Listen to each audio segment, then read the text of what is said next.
ఆయన పుణ్యకాలం నడుస్తూ వనములన్నీ కూడా అపారమైనటువంటి శోభతో ఉండే కాలం వసంత ఋతువే. అందుకే రామాయణంలో కూడా చైత్ర శ్రీమాన్ ఇయం మాస పుణ్య పుష్పితకానన యవ్వరాజ్యాయ రామస్య సర్వం మే ఉపకల్ప్యతాం అంటారు. అన్నిటికన్నా విశేషం ఏంటంటే చైత్ర వైశాఖ మాసములకు సంస్కృతంలో మధుమాసము మాధవ మాసము అని పేర్లు. ఈ రెండు మాసములలో పుట్టినటువంటి వాళ్ళు మహాపురుషులు. మనకి అసలు మానవ జాతిని నడిపించగలిగినటువంటి మహాపురుషులందరూ కూడా చైత్ర వైశాఖ మాసాల్లోనే పుట్టారు. చైత్రమాస శుక్లపక్ష నవమి నాడు అసలు మనుష్యుడు ఎలా బ్రతకాలో, ధర్మాన్ని ఎలా అనుష్ఠించాలో నేర్పి చూపించినటువంటి రామచంద్ర ప్రభువు పుట్టారు. వైశాఖ మాసంలో శుక్లపక్ష పంచమి నాడు లోకానికంతటికీ భక్తి జ్ఞాన వైరాగ్యాలు నేర్పినటువంటి వాడు సాక్షాత్ కైలాస శంకరుడే కాలడి శంకరుడిగా అవతరించినటువంటి శంకర భగవత్పాదుల యొక్క జయంతి. ఇద్దరి మాటలు కూడా మధుర మధురములై ఉంటాయి.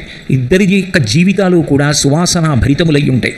మామిడి పండు మల్లె పువ్వు వచ్చేటటువంటి కాలం మధుమాసం మాధవ మాసం.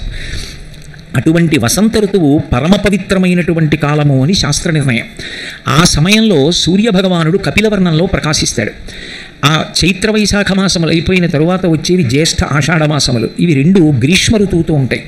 గ్రీష్మ ఋతువు నడుస్తుండగా సూర్యుడి యొక్క ప్రకాశం బంగారు వన్నెలో ఉంటుంది. బంగారం ఏ రంగులో ఉంటుందో ఆ రంగులో బింబం ప్రకాశిస్తూ ఉంటుంది. ఇది దాటిపోయిన తర్వాత శ్రావణ భాద్రపద మాసాలు వర్ష ఋతువు వస్తాయి. వర్ష ఋతువు వచ్చేసరికి సూర్యబింబం తెల్లటి రంగును పొందుతుంది. సూర్యుడు తెల్లటి రంగును పొందాడు అంటే అనుగ్రహ ప్రదాత అయి లోకములకంతటికీ కూడా వర్షాన్ని కటాక్షిస్తాడు అని గుర్తు. శ్రావణ భాద్రపద మాసాల్లో తెలుపు రంగు పొందుతాడు. ఆశ్వీజ కార్తీక మాసాలు శరదృతువు.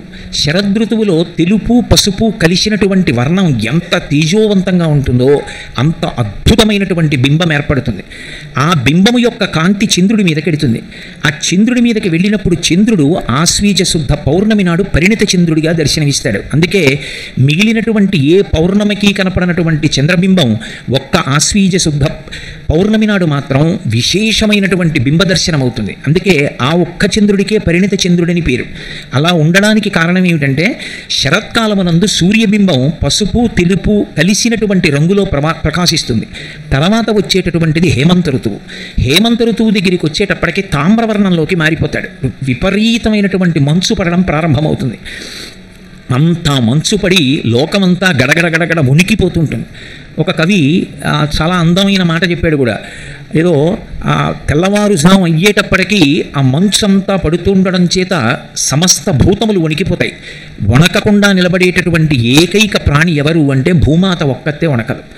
ప్రాతర్వేళల మంచుచుంటిది నిజంపంబైన లేబచ్చికల్ శ్వేతశ్రీ తిలకించుటెంతయు రహించన్ సర్వభూతంబులం శీతశ్రాంతి వడంక తానచలయై చెల్వందు భూదేవికిన్ సీతర్తు ప్రభుడిచ్చు వజ్రముల రాశింబూలే నల్వంకలన్నన్నాడు. సమస్త ప్రాణులు కూడా ఊహూయని వడక లోకముర్వీనాథ అని వణికిపోతుంటే ఒక్క భూకాంత మాత్రం నేను వణికిపోతే ఈ లోకాలు ఈ ప్రాణులు నిలబడరని ఆవిడ మాత్రం వణకకుండా నించుంటుందిట. అప్పుడు శీతర్తు ప్రభుడిచ్చు వజ్రముల రాశింబూలే నల్వంకలన్. ఆ శీతాకాలానికి ప్రభు అయినటువంటి వాడు హేమంత ఋతువు యొక్క అధీశుడు సంతోషించి నా ధాటికి అందరూ వణికారు, నువ్వు ఒక్కదానివే వణకలేదు, ఇదిగో నీకు వజ్రాల రాసులు బహూకరిస్తున్నానని ఇచ్చాడా అన్నట్టుగా ఆ భూమి మీద ఉండేటటువంటి గడ్డి పరకల చివర భాగంలో ప్రకాశిస్తున్నటువంటి మంచు బిందువులు లేత సూర్యకిరణములు పడినప్పుడు వజ్రముల రాశుల్లా కనపడతాయిట. కాబట్టి హేమంత ఋతువు దగ్గరికి వచ్చేటప్పటికీ ఆయన తామ్రవర్ణంలో అనుగ్రహిస్తాడు. ఇక చిట్ట చివరికి వచ్చేటప్పటికి శిశిర ఋతువు. ఆ శిశిర ఋతువులో చెట్లన్నీ కూడా ఆకులు రాల్చేయాలి. ఆకులు రాల్చి మళ్ళీ ఆకులు రావాలి. అలా అనుగ్రహించడం కోసం శిశిర ఋతువు దగ్గరికి వచ్చేటప్పటికి లోహిత వర్ణంలోకి మారిపోతాడు.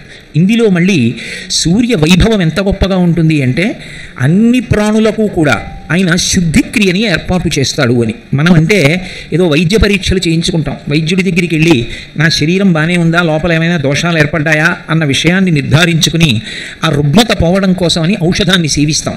కానీ మరి మిగిలిన ప్రాణులకు ఆయన ఒక్కొక్క కాలమునందు ఒక్కొక్క ప్రాణిలో అది ఎప్పుడూ తిననటువంటి పదార్థాన్ని తినాలనేటటువంటి స్పృహని కల్పిస్తాడు.